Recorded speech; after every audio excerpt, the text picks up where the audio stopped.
one of these is that big of a deal, but you look at it in totality, and you're trying to destroy the structures if they keep some amount of legalism around this. And now you have the construction of these massive new detention centers, which it's worth saying that under US law here, and I think this is still how they describe it, immigration detention is supposed to be non-punitive. You're not being like, sent to prison. Yep. But they're building these things that seem like holes, where it's very hard to get reached by a lawyer. Your family doesn't always know where you are. You get moved around. What do we know about that sort of build up in camps? I mean, on the one hand, it's something that they were very open about. I mean, Stephen Miller talked about opening tent prisons along the border, just huddling people in them. It is terrifying to me. It's not even just terrifying that they're doing it. What's terrifying to me is the rush to sort of to be on the cutting edge of this, right? To show your fealty and loyalty to this administration. It's things like, in Indiana, the lieutenant governor, giddily announced the opening of a detention center there that they would call the Speedway Slammer, right? Because where the Indy 500 is going to be in Speedway near the Indy 500. The governor of, I believe it was Nebraska, just announced the Cornhusker Clink, right? So we're coming up with these cute alliterative names, right? So that we can, sell merchandise. I mean, it's got this just... this is all coming from Alligator Alcatraz, I assume. Right. We've memified fascism. Yeah. You can say fascism always memified itself. Yeah. It's created a kind of exulting in not just cruelty, but a gleeful obliteration of any kind of process or sense of restraint or sense that maybe we need to do these policies, but we do them with a heavy heart, or we can make mistakes, so we need to make sure that those mistakes can be easily corrected and people can talk to lawyers.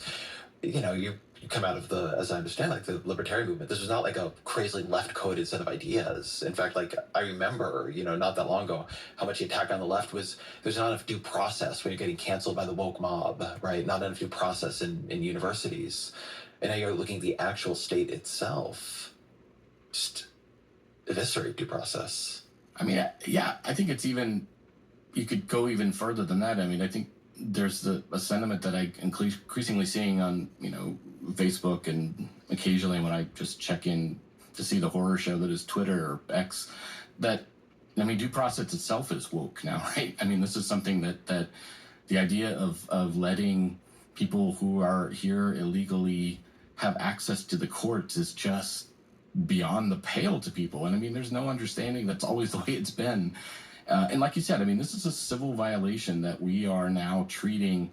Literally we disappeared people to a prison in El Salvador without letting them ever, consult the courts. And, later we find out that I think at least half of them had no prior criminal record of any kind in any country.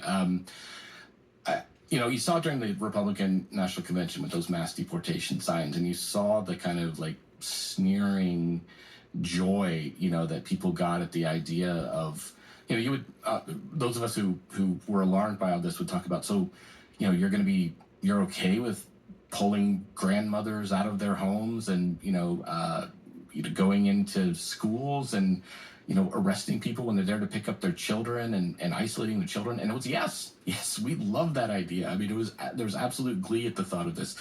I don't know how we got to the point where, 35-40% of the country, thinks using politics as a way to impose physical harm on people that they think are, on the other side or enemies is kind of standard political discourse now. But it's a pretty scary place to be. I think that's just because it's so grim. This dual state theory of fascism, right? It's written by a German Jew who escapes Nazi Germany. Right.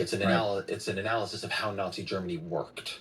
But it was built to what it became. Exactly, and it's so consistent across other authoritarian states. This is part of every authoritarian playbook, right?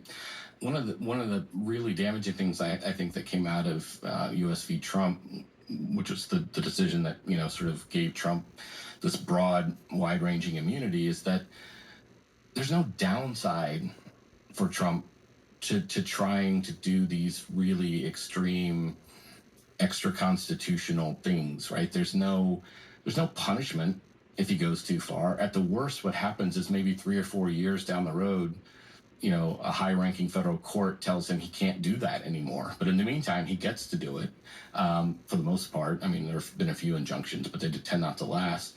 So there's no penalty for going too far, right? The way our system is set up right now, the president can kind of do whatever he wants. He can take whatever power grabs he wants, and the worst thing that's going to happen is that maybe a few years later a court says, nah, you can't do that anymore. What did the National Guard and the Marines do while they were in Los Angeles? I mean, some are still there, I should say, but Right. Mostly they just kind of provided support for the federal agencies. I think there was maybe one instance where some active duty Marines detained and arrested someone who was later shown to be an American citizen and just sort of wandered into the wrong area. I don't think that, if I recall correctly, I don't remember seeing many incidents where either National Guard or Marines were actively using force or making arrests. what then happened in MacArthur Park? You had Border Patrol, and I believe National Guard was there for support, conducted this sort of sweep of a park where, in an immigrant heavy area, but where there was nothing going on. There was no reason for them to be, displaying force at this park. But yeah, they kind of marched through the park. The entire exercise was a demonstration of force. It was, we're going to create these images showing the community how powerful we are.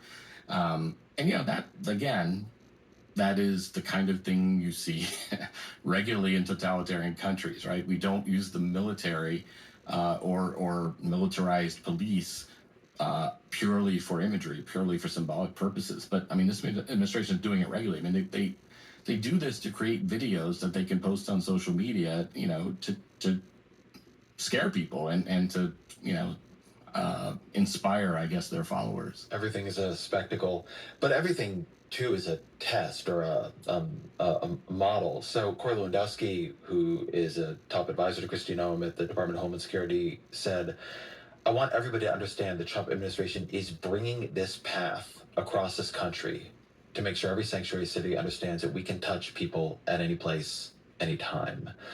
Then there was an internal Department of Homeland Security memo that was written by Pete Hegseth's brother, who for some reason has become a significant hired only on merit, of course. Hired only on merit, yes, the best people.